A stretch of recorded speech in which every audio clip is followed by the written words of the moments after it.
ที่สีเหล็กเดาแล้ว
But not all of them bitches. What good is the bread if my niggas is dope? What good is for a dozen my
Up until the 1700s, everybody thought the world was flat. And up until the 1950s... Come on, Ben. There's only so many times I can keep asking what are you thinking at this stage to everyone, but I'm going to ask you once again. What did you think at this stage? Right here, actually, I remember just telling Brody, literally, just try and stay around with me for as long as you can. I wasn't actually going to change the way I was going to play how I was with Joffre, because I know that Brody has a very determined mind when it comes to situations like this in games, you know, like crunch situations. So I knew telling him just stick around with me for as long as you can, I knew he would try his hardest to do that. Obviously it didn't happen like that, but yeah, I wasn't really going to change much of how I was playing when Brody came out. Brilliantly taken by Travis Head, keeping a cool head out in the deep. Now, Stuart Broad comes. You there now, Joe? To come. England still 3 away. Just a bit of confusion. Umpire's not sure whether the batsman crossed or not. What was going on there, Ben? Checked. I think they were checking if we'd crossed or not. I can't remember actually. Will be on strike. I don't know why Brody's got full long sleeve without anybody noticing. lycra jumper. It's like 38 degrees there. Oh, actually, he's hiding beside his chest guard. That's what it is. Anything at this stage of the game. And the jumper as well. That's Joe Root's normal tricks. That. Before lunch, in a great position. Joe, can you hear us? To fall in a space of half Yeah, I got you. Australia right on top of Athers asked it earlier. Was there any debate about moving Leachy to 10 and having Broady at 11, or would he have never spoken to you again, Stuart Broad? Just to hang in, Leach can hang in for Ben Stokes. Did you think of that or not? For Broad, a bit of both. I mean, all sorts of things go through your mind in these situations, but more than anything, I think you just want the continuity of what we do at that stage and the way that things have been. And you've got to back your experienced players as well. I think Brody, obviously, as I said, he's done some special things with the bat in the past, and probably not as much in recent years, but you know that he's got it in the locker, and you've got to put a bit of trust in your senior players to get you through these tight situations. Catches in one day cricket. Exactly what he was We were debating, Ben, what you said to Joffre before he got out. Cummins out of the way, that's mine. Right. What's the question? Yeah, I mean, I was telling Joffre, I remember he tried to hit a ball through extra cover of line, and there was just this huge gap, which is literally like, you look at that and you're going, yeah, he literally wants you to hit you through that. Just try. But I just said to Joffre, look, don't do that. If you're going to hit him into the stand over the leg side with the spin, because it's only a miss hit and it goes to 6. So I didn't like him trying to drive the ball through the offside against the spin. And with someone like Joffre, I feel to get the best out of him, especially with the bat, is to fill him with confidence in terms of expressing himself with the bat. I know that there was guys back on the boundary and stuff like that, but it's also clear that if he gets even just half of it, it's going to go for 6. And you know, people will say, "Oh, what's Joffre doing? How he got out and stuff like that." But actually, I had a bit of, I'm not going to say fault in his dismissal, because I didn't think he did the wrong thing. It was just execution that on that time didn't come off. But in terms of trying to find the boundaries and stuff like that, I thought the options that he took were the right ones in terms of the pitch that he was having to play on against Naked Line. Did it almost become not the task of actually doing, but did it become almost simpler what you had to do once you got down with Jack Leach? Yeah, it did. Once Leachy was out with me, I mean, it was pretty obvious I had to do and what Leachy had to do. I had to face as many balls as possible and score most of the runs, and Leachy knew he just had to survive. So when something like that is put in front of you in a tough situation like this, it's actually a lot easier, because before, even when I was, say, that partnership with Johnny, it was still like, you know, what do we do? Do we just keep going along? Do we put more pressure onto them? Whereas in that situation with Leachy, it was just, right, well, this is what we've got to do. There's no other way about it. Push him back with the short ball and then the full ball. And Patterson got it right on. Do you think you were done at this stage, Joe? Right for Australia, they're 1 wicket away. I actually remember what I said to Leachy as he walked out to bat. I said, well, there's 2 people there, there's still a chance. And he sort of looked at me with a bit of a glaze in his eye and then just walked out. Powerless at the But, non-strikers. I think that was more out of hope than genuine belief, if I'm being brutally honest, but I wanted to try and fill him with as much confidence as possible.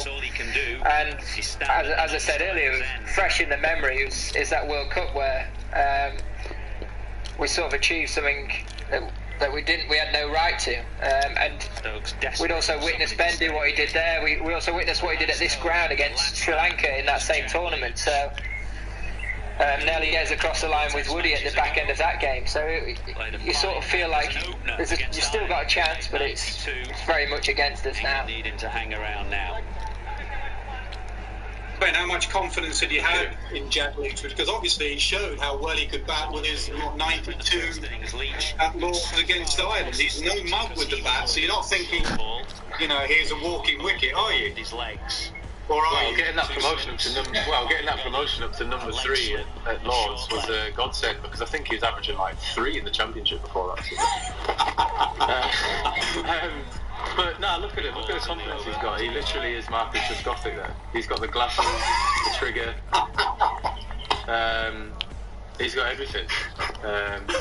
But yeah, I mean, Leachy's got a brilliant technique with his defensive, and I actually had a lot of confidence in him being able to survive everything that got put in front of him, whether that be full and fast or even short, because number 11s generally back in the day probably didn't work on their batting, but Leachy seriously works very, very hard on his batting, because actually it's what Joe has said, that the tail end runs for us going forward are going to be vitally important, especially for even overseas series, and a perfect situation for this. Although we only got 1 not out, but he managed to face I can't remember exactly how many balls, 20 odd balls maybe. 17. So 17 was it? With a bit of short. So everyone from 1 to 11 now practices their batting just as hard. Had a bad day actually. I think he's captained the side pretty well. I think everyone at home should do the thing that the Aussies did when they reviewed it. Just have a look and count. Have a look at Payne's captaincy. It's not an easy situation. Also have a look at how many balls are going to hit the stumps from the bowlers. I was starting to get a little bit worried. It's never easy, is it, when you get down to number 11 in this situation? Now, that's for sure.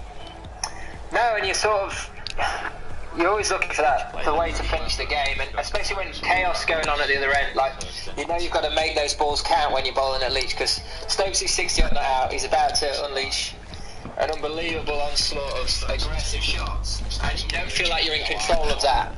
So when you get the opportunity to bowl to Leachy, you need to make those balls count.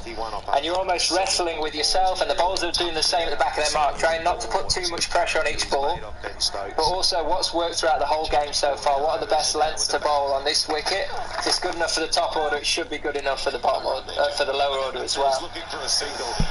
And when he plays it like that, it's you sort of want to take a gamble. You want to bowl that bounce, you want to chuck the Yorker in there, because it made it look so easy, but you know that their defence isn't as good as the top order, because that's why they're batting where they are, and it's almost trying to stay as strong as you can for as long as you can at bowling your best ball at someone like Leachy in this situation. At the non-strikers end. Ben, I saw you smile there, Ben. Was Leachy trying to just nick a single off the last ball and keep a strike there? I sorry, I remember I was laughing at him. I was like, bloody hell, mate, you don't need to try and get him strike in. Where Ben? Keen as mustard, wasn't he? Keen as mustard. Oh, he liked that big sweep. God. Nathan Lyon's got 3 men out on that sweep. A deep mid-wicket, deep long on, a deep sweeper. Do you know, I've actually watched this. This is the first time I've watched it back ball by ball. And I was texting Brody before saying, have you got it on? And he was like, nah, the weather's too nice. And I watched it live. But I said, I do not remember Nathan Lyon bowling this well. You don't really remember you don't remember things like that when you look back on days like this.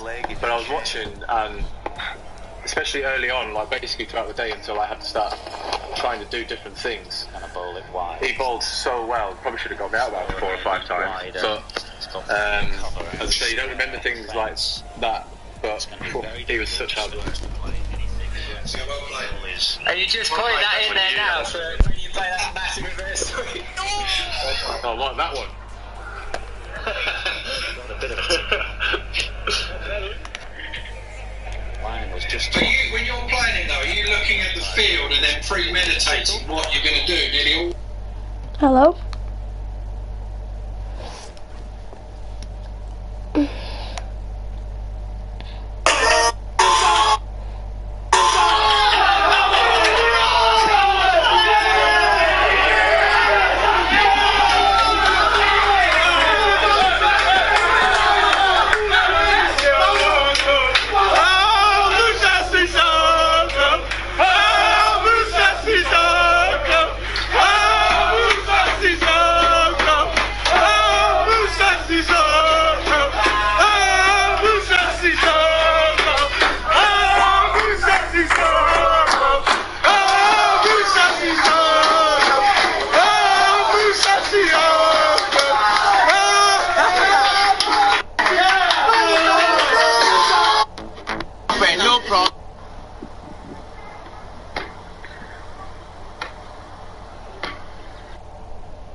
What the fuck?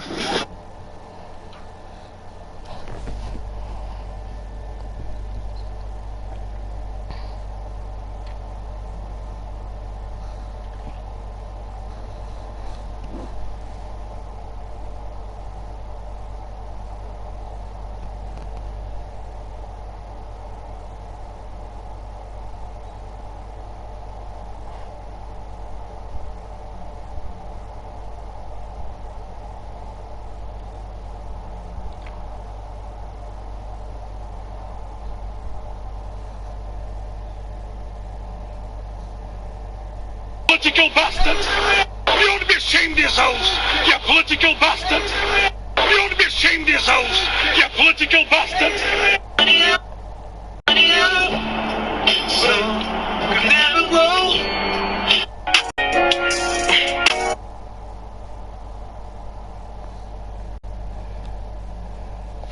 Bruno pulling back.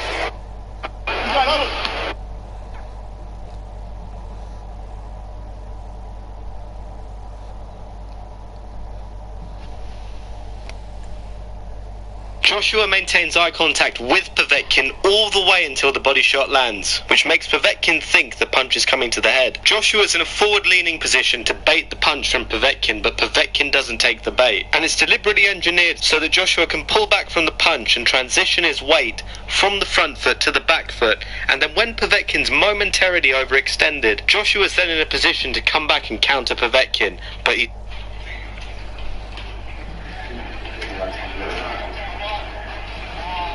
Oh, all right, help me out.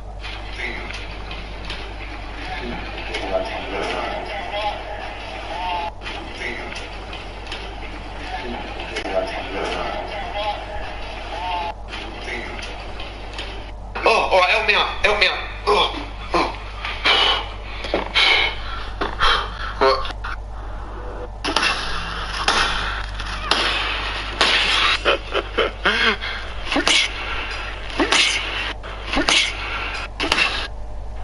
All right, Homer, let's see the left. Okay. Let's see the right. Just a second.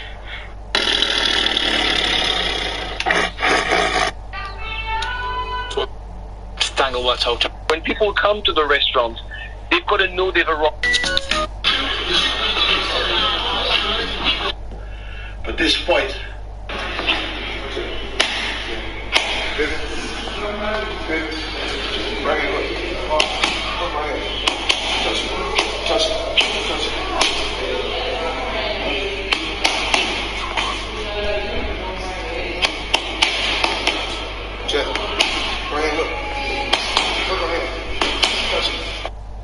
I have the one thing that he doesn't have, and that's a punch that can switch lights off within the blink of an eye.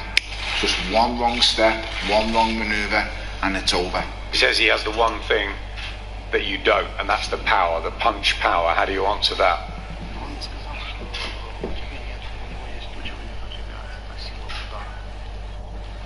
Он шутит. He's kidding.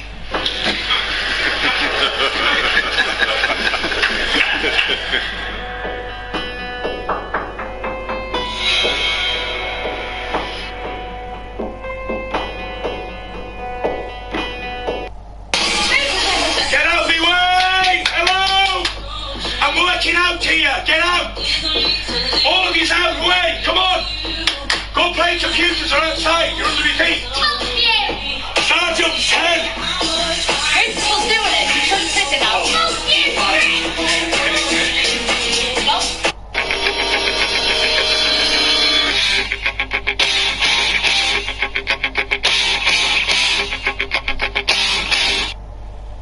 Do you think Wilder can win a third fight, or do you think it's a wrap, that he just can't beat Fury? I never write off any heavyweight because they say all it takes is one punch. And I think Wilder believed that himself. He said, you know, you got to be perfect for 12 rounds. I just got to be perfect for 1 second. I remember reading Tyson Fury. Father knows. He said he knows, but very little. Brother. So, you know, I told you this whole thing has been a battle since day one. You know, we've been fighting.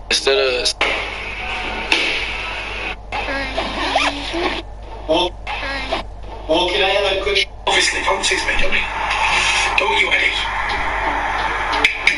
Listen, Fury's a brilliant fighter. You know what's jealousy? Eddie can't fight, so Tom Schwartz hit Eddie with one jab and left hook and they put him out for a week. So, how can anybody be very critical of anybody else? It's almost like an exhibition. You know, he comes in with his mask on yesterday and a Mexican headband, bluffing the public.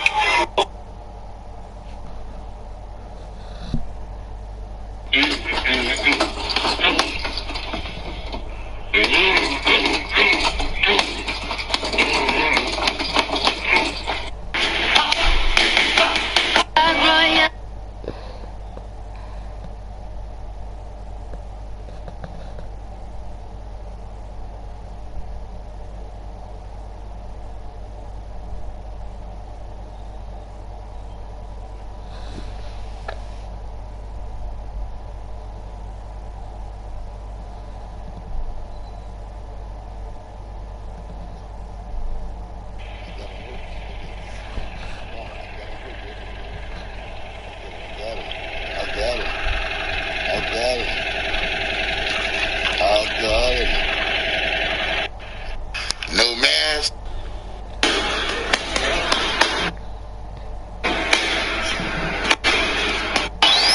This is not the time to get the job Mom wanted you to. This is not. Feel that you would still beat them all. If I could get myself into the shape I used to be in. If I could get myself as fit as I was, where I can do 12 rounds at a pace, and I've still got punch resistance and the ability to take a shot, I'll beat all the super middleweights. Hopefully some of these fighters that have been happy ticking away with their purses for just crazy, I'm crazy for. So Tyson Fury is the new WBC champion of the world. Britain holds all the heavyweight championship belts of the world, so Britain has done a great job in boxing. Congratulations to Tyson Fury. Look, I believe Tyson Fury could potentially do what he done. I just felt like Deontay Wilder is a formidable ex-champion and has a chance to come back, but I just knew that when he gets to the top level, it'll be difficult, because it's one thing getting there and it's another thing staying there. So, you know, we've seen in some of his fights it's been difficult for him, and then he lands his punch and then he's been victorious. But I always believe that when you go to war, you can't have one weapon in your arsenal, which was his right hand. So once that was taken away from him, which Tyson Fury did, I'm not going to go into tactics, but he was able to annihilate Deontay Wilder and expose him for some of his weaknesses. So Tyson Fury done a great job tactically, and I'm looking forward to their rematch. With this track, right then, folks, come on. Got someone picking on the door here. Make sure. Hola, soy